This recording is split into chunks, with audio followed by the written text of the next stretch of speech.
Still work for your camera? Yeah. Okay. All right, and then I will just add a touch of blue to this shadow of snow on the roof there. All right, well, that's doing its thing there. Let's get the sunlit building, the brick side of it, all lit up. Some burnt sienna.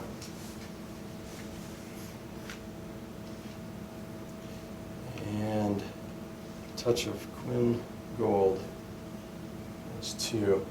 Let's go right over this under painting that we already have on here and see what we can have emerge.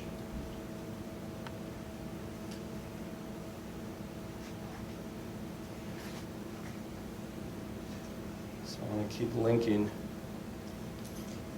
everything together while it's wet.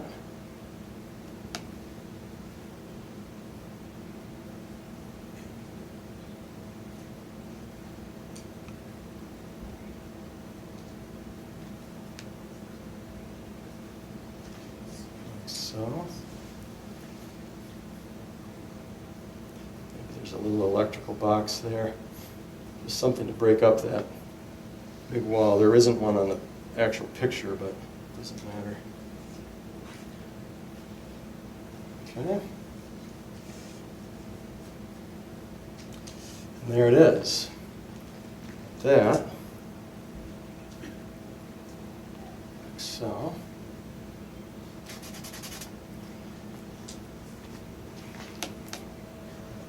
Just a touch of that warm color out into the shadow while it's wet yet. I think that will tie those two together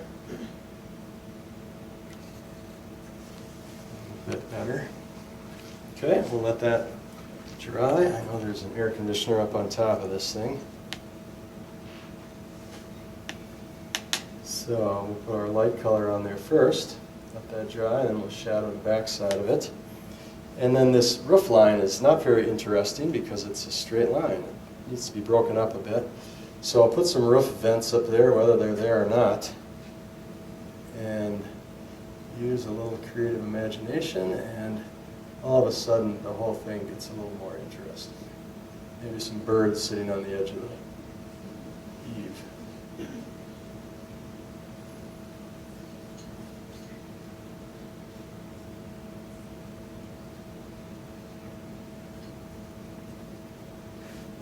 Something like that. Okay.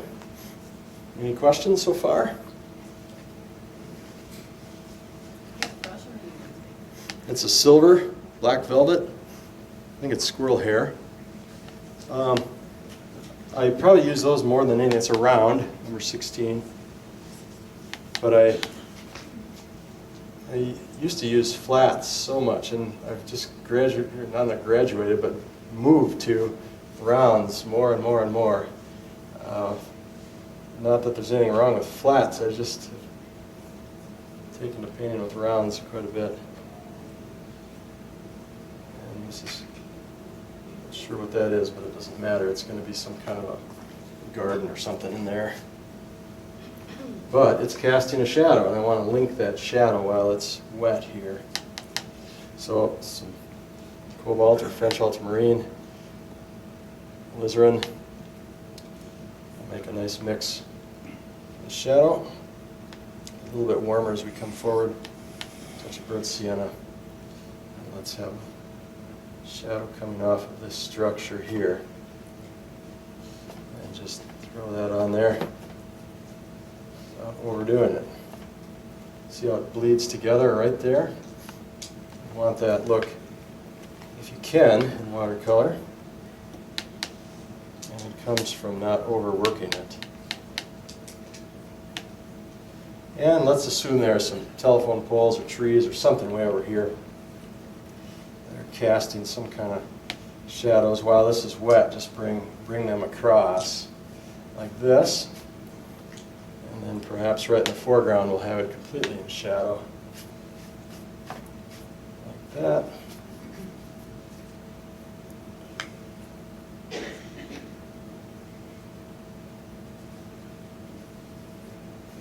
Like so, okay? And there's a certain stage as this dries where you can splatter water in there, and it'll give you an effect of texture or something like that. And I can demonstrate that for you when the moment is just right. If I remember, I'm going to keep moving on here. I've got the brush in my hand to do it with, though. We'll see if. So let's connect. We got a link back here up to here.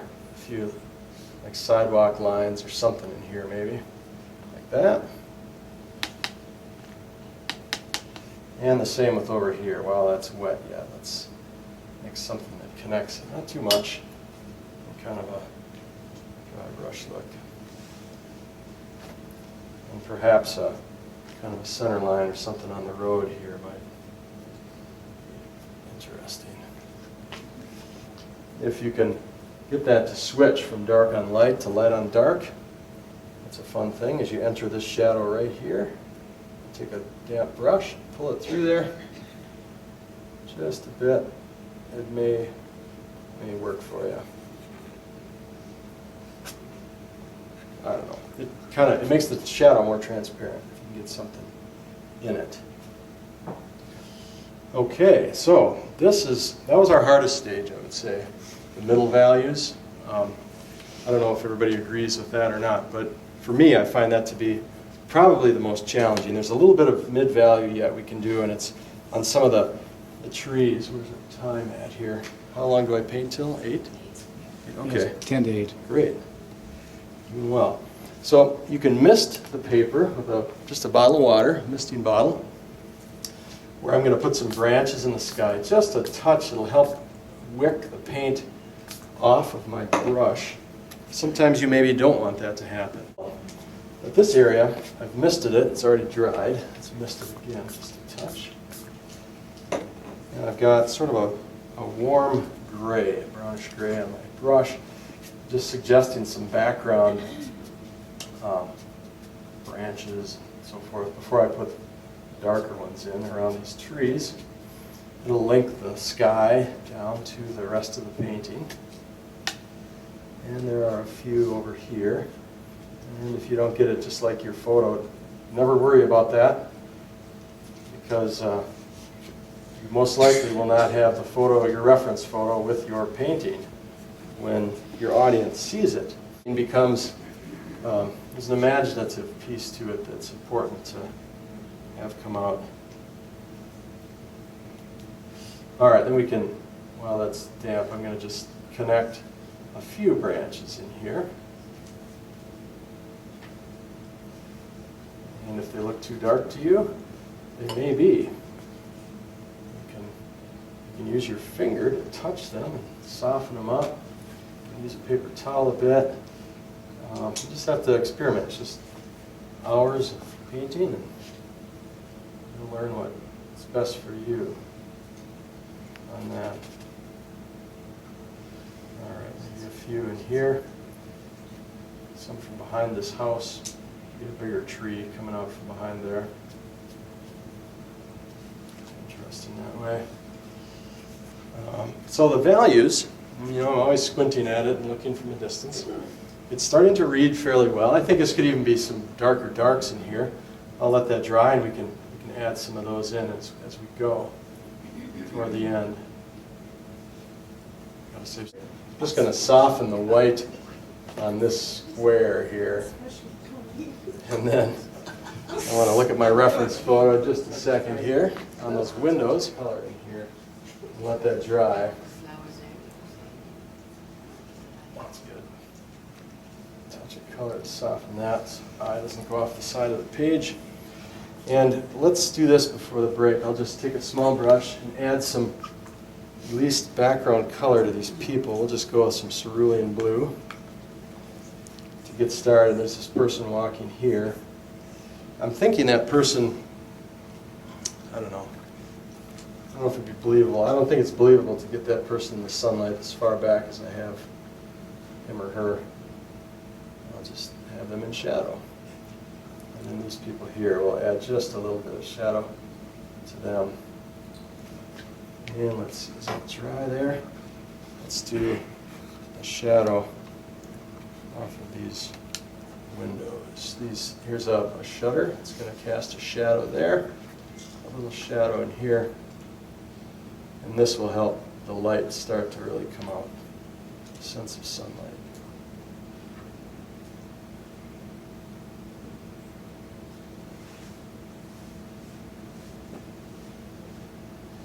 Shadow there, something under there.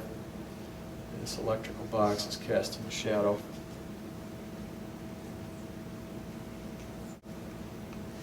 I'll just darken a bit in here to reduce the amount of light on this wall, just a touch. So what's there is a little more prominent.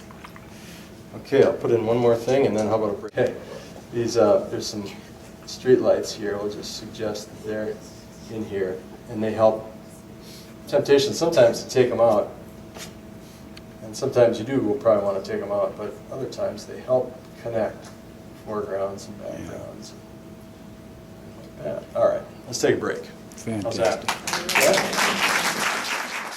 that? Let's start with the shadow. I'm going to use cobalt blue, which is a transparent color, so meaning that the other colors underneath will show through, and put this distant shadow on the land back here. Just try and do it with one brush stroke if possible, and leave it. There may be a bead that forms I have to work with, which there is, when you're going vertical there, but that, I'm going to try and suggest there's a little valley in a couple spots here, but that gets dangerous. Less is more, right? There we go. I'm just going to stop right there. This air conditioner needs a shadow on one side, so a transparent cobalt mixed with something, alizarin, whatever it is, just put it on there, and now your air conditioner has some depth to it.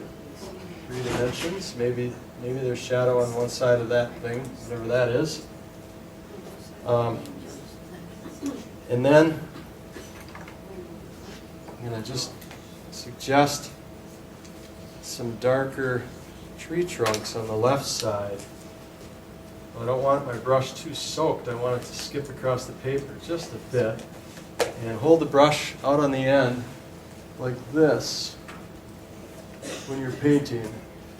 Not like this, unless you absolutely have to do a detail. This is nervous. Yeah. This is free and fun. Right there, okay? And your painting will look better if you can keep the stop and start motion kind of going and hold your brush out at the end. Okay. This one tree, I think we can make it believable that it's in the sunlight. It looks like it's lit up. But the way to make it believable is to have it cast its own shadow on that house. So I'm going to take cobalt and alizarin to make a purple shadow. It'll be thrown across this green house. And just don't worry exactly about how it's going to go. Just put it on there. And hopefully it works. Something like that. Soften it over the roof a bit. Probably a shadow under that eating over there. That doesn't make sense though either. Okay. All right. And then what we need to really give it some pop is darkness in these windows right here. If you want to paint light, you have to paint dark. If you want the light to show, work toward your darks. So here we go. I'm down to what I call a number 9 value. I like to think in terms of 1 through 9. 1 is white, 9 is black, or that value. And you need a little of each in any painting to really make it work, I think. 1, 2, and 3 would be light, middle, and dark lights. 4, 5, and 6 are your mid values. Light, middle, and dark mid. 7, 8, 9 are your dark values. Light, mid, and dark darks. Okay, and you can even change this dark. Some of the windows might have more of a reddish brownish dark color and some more of a bluish color. That will make them more interesting, even as subtle as that is. It's big, it's huge in your final product. So now, See what's already happening there. I'm going to use some of that same dark I have mixed with hardly any water. Mix up a real thick mixture, and you could test it on a piece of scrap paper if you wanted, or if you feel bold, you can just go right in there and drop it on there as dry brush. So it skips across the texture of the paper, just in a few places. I like to do it so it intersects different shadow points, and that will, again, make the shadow appear as though it's real and transparent.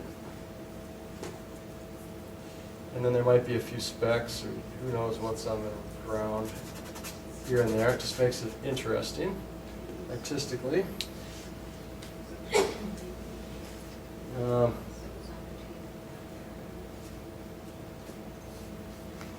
Maybe something there. Oh, that's not what I wanted to do.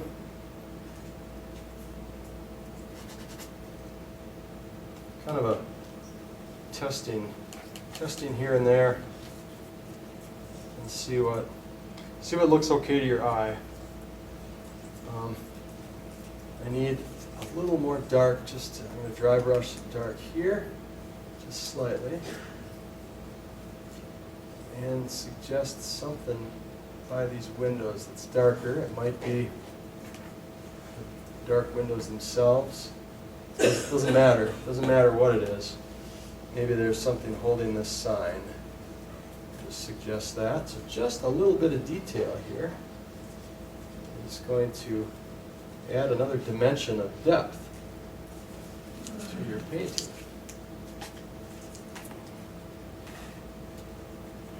Not much. And I think, from my reference photo, I think there's a church down the hill. No, that wasn't this street. It's another street. But yeah, you could. So, if somebody is from Stillwater and they know that street, they might say, "Hey, that's not there." Do you really care? But yeah, as an artist, you have to have the license to add what you think is going to artistically enhance your painting, unless you're going for an architectural correctness of a particular area, which sometimes you will be especially if you're doing a commission for someone. So, all right, I got that. Let's add a little enhancement to these vehicles. And I'm going to keep them fairly neutral.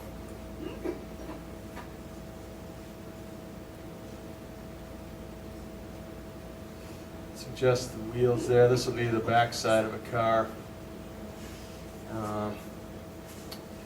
Something there. There's a car down there, a few of them here and there. Put these dark spots back there too far, and all of a sudden the background is it's running forward, which is not what I want to have happen.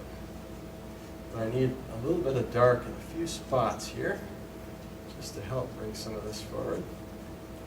And there, I think that will work with that. A little shadow underneath this car.